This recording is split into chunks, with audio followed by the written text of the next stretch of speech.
Olá, bom dia! Seja bem-vindo, nós estamos ao vivo. Agora são 8h31 pelo horário de Brasília. Vamos juntos começar a semana, esse dia bem informados? A partir de agora, você confere as notícias do Brasil e do mundo desta segunda-feira, 20 de março. Vamos ao nosso cardápio de notícias de hoje. O governo começa a pagar o novo Bolsa Família nesta segunda-feira com valor médio de R$ 670.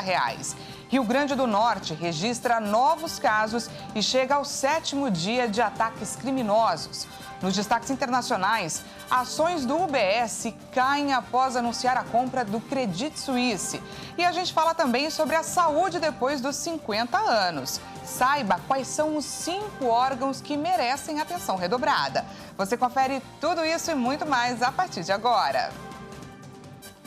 O governo federal começa a pagar hoje o novo Bolsa Família com valor médio de R$ 670.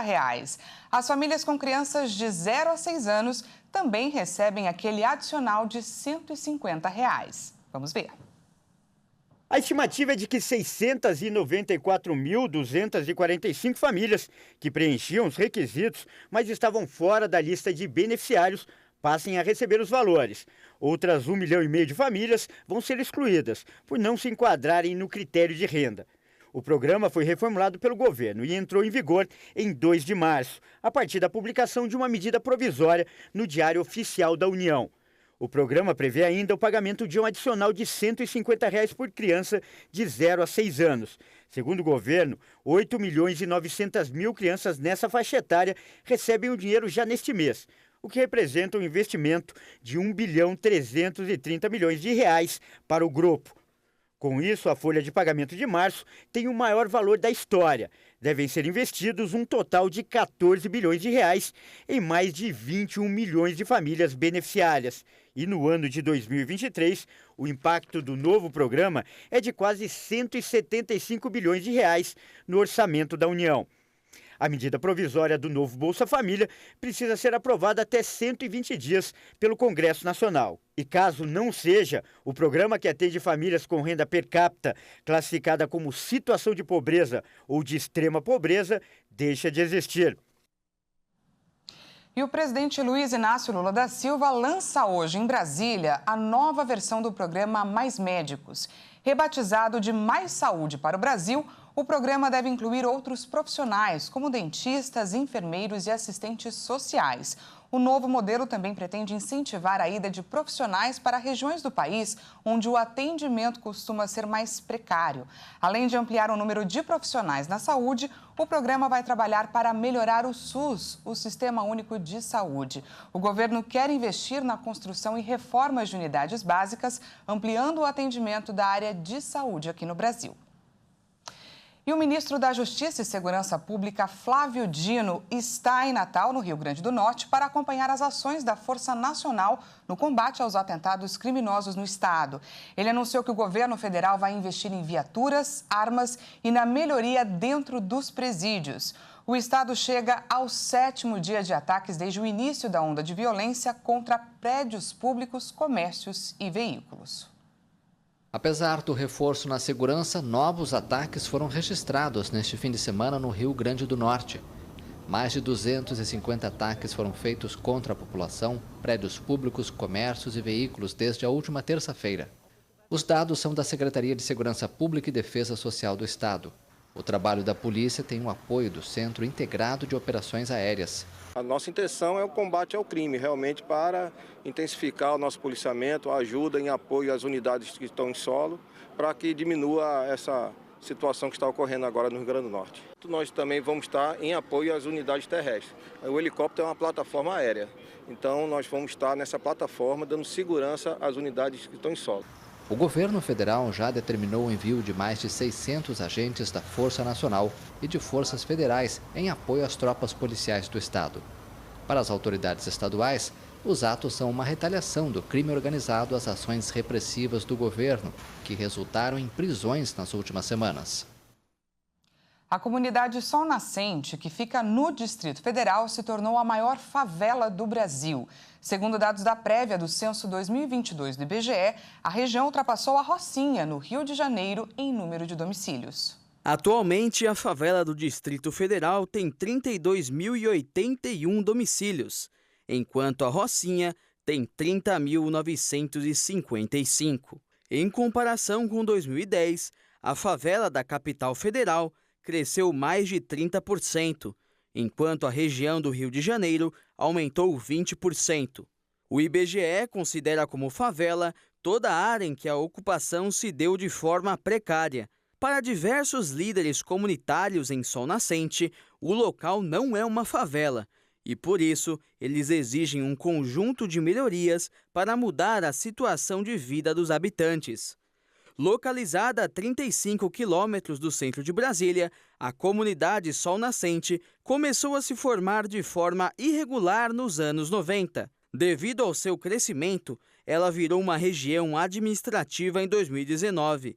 Antes disso, ela fazia parte da Ceilândia.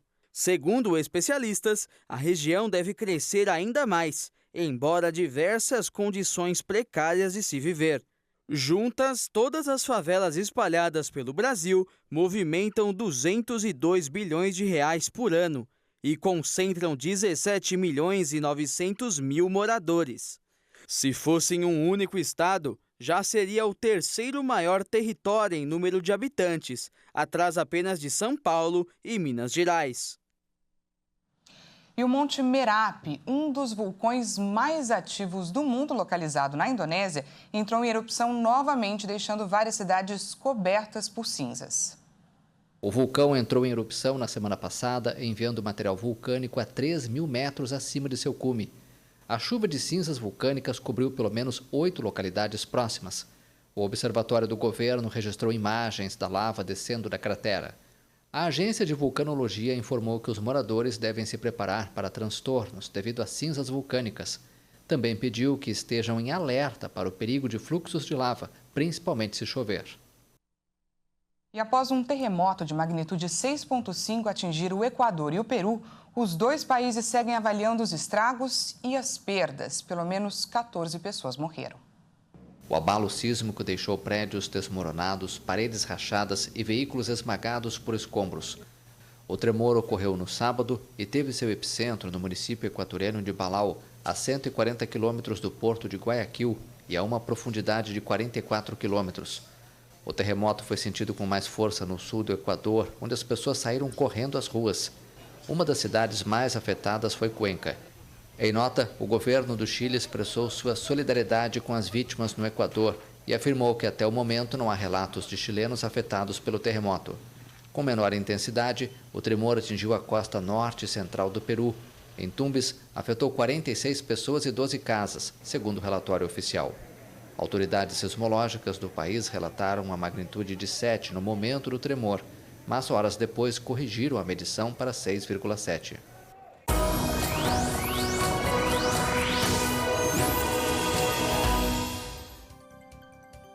E antes do intervalo, trazemos para você, é claro, a previsão do tempo para essa segunda-feira. Hoje, aliás, começa o outono. A nova estação tem início oficialmente às 18 horas e 25 minutos dessa tarde. Os últimos momentos do verão aqui no Brasil estão sendo marcados pela presença de uma frente fria no Rio Grande do Sul, que espalha aí temporais pelo estado. E no Ceará subiu para 5 o número de cidades em estado de emergência por conta das chuvas. Apesar do outono ser conhecido como uma estação seca, as chuvas devem continuar acima da média em algumas regiões brasileiras, principalmente em partes do norte e do nordeste. No sul, há também a previsão de geada no fim da estação. Então, os moradores dessa região devem se programar para o frio. Vamos conferir agora como fica o tempo hoje em algumas cidades do país. Começamos por Bento Gonçalves, no Rio Grande do Sul. O dia por lá será de calor e chuva, que deve chegar aí na parte da tarde e à noite. A máxima é 32 graus. Fortaleza, no Ceará, tem alerta para chuvas. O dia será de calor e com possibilidade de chuva a qualquer hora. A máxima chega aos 29 graus. Para finalizar, vamos conferir aqui em São Paulo. E atenção, porque as imagens são fortes. Vamos juntos dar uma olhada em como está o céu aqui na região central. Olha só. Tudo azul, não tem nenhuma nuvem. Cara do quê? De dia quente. Aqui a capital paulista vai ter sim um dia de calor, mas atenção, tem pancadas de chuva prevista para a tarde e a noite. Então prepara aí o guarda-chuva. A máxima chega aos 32 graus. E veja a seguir, ações do UBS caem após anunciar a compra do Credit Suisse. E a gente fala também sobre saúde depois dos 50. Saiba quais são os 5 órgãos que merecem atenção redobrada. Nós voltamos já, não perca!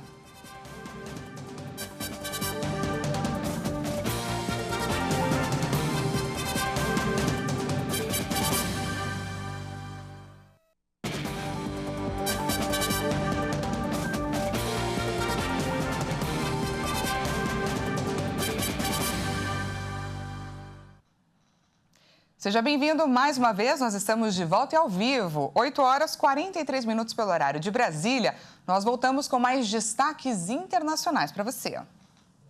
Um dos maiores bancos da Suíça, o UBS, anunciou a compra do Credit Suisse, que enfrentou diversas instabilidades na semana passada. O investimento do UBS deve chegar a cerca de 17 bilhões de reais. A informação foi confirmada neste domingo pelas autoridades suíças. A compra será no valor de 3,2 bilhões de dólares. Essa quantia equivale a 17 bilhões de reais.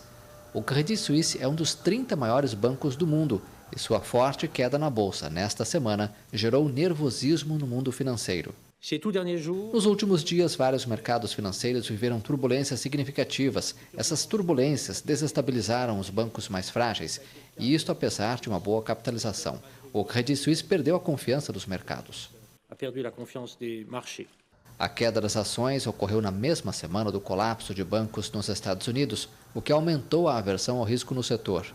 O Credit Suisse teve uma queda recorde na última quarta-feira e seu valor de mercado despencou para 7,5 bilhões de dólares. A presidente do Banco Central Europeu, Christine Lagarde, saudou neste domingo a ação rápida das autoridades suíças. A secretária do Tesouro dos Estados Unidos, Janet Yellen, e o presidente do Federal Reserve, Jerome Powell, celebraram a aquisição do Credit Suisse. Estamos satisfeitos com os anúncios feitos pelas autoridades suíças para apoiar a estabilidade financeira, disseram em um comunicado conjunto. Pois é, e um dia após o banco anunciar a aquisição do Credit Suisse, os papéis do UBS recuaram cerca de 10% por volta das 6 horas da manhã, horário de Brasília, desta segunda-feira. O ex-presidente dos Estados Unidos, Donald Trump, anunciou neste final de semana em sua rede social, Truth Social, que espera ser preso na próxima terça-feira e convocou protestos. Se for indiciado, Trump será o primeiro ex-presidente dos Estados Unidos acusado de um crime, o que afetaria sua volta à corrida presidencial. Em sua rede social, o ex-presidente dos Estados Unidos, Donald Trump, anunciou neste sábado que espera ser preso na próxima terça-feira. O republicano convocou protestos. Referindo-se ao que chamou de vazamento do escritório do procurador do estado de Nova York para o bairro de Manhattan, Trump escreveu em letras maiúsculas: o principal candidato republicano e ex-presidente dos Estados Unidos da América será preso na terça-feira da próxima semana. Protestem, recuperem nossa nação. Há dias, multiplicam-se os rumores sobre uma possível acusação criminal contra o ex-presidente por parte de um grande júri, no âmbito da investigação liderada pelo procurador distrital do estado de Nova York, Alvin Bragg. Nos Estados Unidos, os promotores podem apresentar testemunhas e provas a um painel de cidadãos, conhecido como grande júri, que então decide se há um caso a ser respondido. Se for indiciado, Trump, de 76 anos, será o primeiro ex-presidente dos Estados Unidos acusado de um crime. Isso afetaria sua chance de se tornar o candidato republicano à presidência para as eleições de 2024. Trump está envolvido em vários processos judiciais, mas nunca foi indiciado. Em Paris, após a decisão do governo francês de aprovar o projeto de lei que prevê a reforma da Previdência, os parlamentares devem votar nesta segunda-feira a chamada moção de censura, que tem o objetivo de derrubar a decisão do governo francês. Enquanto isso, os protestos contra a aprovação da reforma continuam por toda a França. A França teve neste domingo um novo dia de protestos contra a polêmica reforma da Previdência aprovada por decreto pelo presidente Emmanuel Macron. Após semanas de manifestações contra o aumento da idade de aposentadoria de 62 para 64 anos, a polícia ordenou no sábado o fechamento da Place de la Concorde, no centro de Paris, em frente ao parlamento. A emblemática praça foi palco de 2 noites sucessivas de protestos. Deputados das forças de oposição apresentaram 2 moções de censura que serão discutidas a partir desta segunda-feira. A reforma será aprovada definitivamente se forem rejeitadas as duas moções. O presidente da França, Emmanuel Macron, pediu neste domingo que a reforma da Previdência possa chegar ao fim de seu percurso democrático com respeito por todos. O governo francês defendeu a aprovação da polêmica reforma por decreto.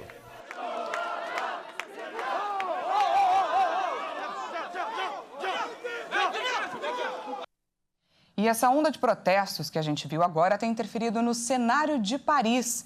A famosa Cidade da Luz tem virado um lixão a céu aberto. Isso porque 10 mil toneladas de lixo se acumularam pelas ruas por conta da greve de garis. Uma greve de garis contra a impopular reforma da Previdência do presidente liberal Emmanuel Macron mudou o cenário da capital francesa. 10 mil toneladas de lixo se acumularam nas ruas da Cidade Luz nesta sexta-feira. A nova estimativa, acima das 7.600 toneladas do início da semana, chega depois que o ministro do Interior, Gérald Darmanin, disse que as requisições de grevistas estavam funcionando. Paris é a cidade mais visitada do mundo, destino de 34 milhões de turistas em 2022. A capital francesa tem 2.200.000 habitantes, mas se contar com a região metropolitana, soma cerca de 11 milhões de pessoas. O presidente russo Vladimir Putin fez uma visita surpresa à cidade ucraniana de Mariupol, que tem sido controlada pelas forças russas. E durante o final de semana, Putin também esteve na Crimeia, na data que marca o aniversário da anexação dessa península por Moscou em 2014. É a primeira viagem à zona ocupada desde o início da ofensiva russa na Ucrânia. Putin chegou de helicóptero a Mariupol, no Donbas, e percorreu a cidade devastada pela guerra. De acordo com as imagens transmitidas pela televisão estatal russa, a viagem ocorreu à noite. Putin também visitou a recém-construída filarmônica local e recebeu um informe sobre o trabalho de reconstrução de Mariupol. Segundo o Kremlin, o presidente russo também teve uma reunião com oficiais do exército russo em Rostov, no sul da Rússia, perto da fronteira ucraniana. Putin chegou a Mariupol depois de visitar a Crimeia no sábado, no aniversário da anexação dessa península por Moscou em 2014. A cada ano que passa, percebemos mudanças, tanto por fora quanto por dentro do nosso corpo. Principalmente na fase adulta, que é quando começam a aparecer alguns incômodos próprios do passar do tempo. É comum ao chegar perto dos 50 que a preocupação se limite a fazer check-ups para saber como está o coração e os níveis de glicose, colesterol, o que não é errado. A questão é que, mesmo sem sintomas, alguns órgãos passam despercebidos, mas são tão essenciais quanto os demais. Vamos conferir agora quais são eles. Algumas partes do corpo se tornam mais vulneráveis com o envelhecimento e, por isso, merecem atenção, em especial 5. Os olhos. Mesmo com uma visão perfeita, algumas doenças podem surgir com o avanço da idade, como glaucoma, catarata, degeneração macular, retinopatia diabética e deslocamento da retina. Por isso, fazer um check-up oftalmológico anualmente é fundamental. E quem é diabético deve ter o cuidado redobrado. Dentes e gengivas. Você sabe a importância da saúde oral para o organismo? Uma boca doente é uma espécie de berçário de agentes inflamatórios que podem se espalhar pela corrente sanguínea. A produção da saliva, que tem papel relevante na limpeza da cavidade oral, diminui depois dos 50 anos, situação que se agrava com os efeitos colaterais de medicamentos como antidepressivos, diuréticos e antihipertensivos. Ou seja, é primordial fazer a higiene bucal, além de não fumar, evitar bebidas alcoólicas e alimentos condimentados. Os pés. Pés? Isso mesmo. Eles só chamam atenção quando começam a doer. Mas não se esqueça que eles são os responsáveis por permitirem quase tudo na vida. Depois dos 50, as unhas ficam mais frágeis e têm que ser aparadas com atenção, em linha reta e sem aprofundar nos cantos para não encravarem. Sapatos de bico fino e salto alto não fazem bem, pois não acomodam o pé e os dedos ficam apertados. Quadris e joelhos são as partes mais vulneráveis do corpo, pois são submetidos a impactos maiores caso sejam negligenciados, principalmente no quesito nível de dor e também de recuperação. Pessoas que praticam esportes têm mais chances de sofrer lesões nos joelhos que podem exigir cirurgia. E a obesidade é outro fator de risco, pelo peso extra que representa. Ouvidos. A perda auditiva fica mais nítida com o aumento da idade, processo que pode começar na faixa dos 40 anos. No Brasil, 57% das pessoas acima dos 60 sofrem com isso. Já percebeu que quanto mais os anos passam, mais o barulho externo incomoda? Pois é. E a surdez é a principal causa modificável de declínio cognitivo na velhice. Só que, de acordo com a Associação Brasileira de Otorrinolaringologia, as pessoas levam, em média, 7 anos para buscar a ajuda de um especialista. Então, não deixe de prestar atenção em partes do corpo só porque eles passam despercebidos. Procure especialistas.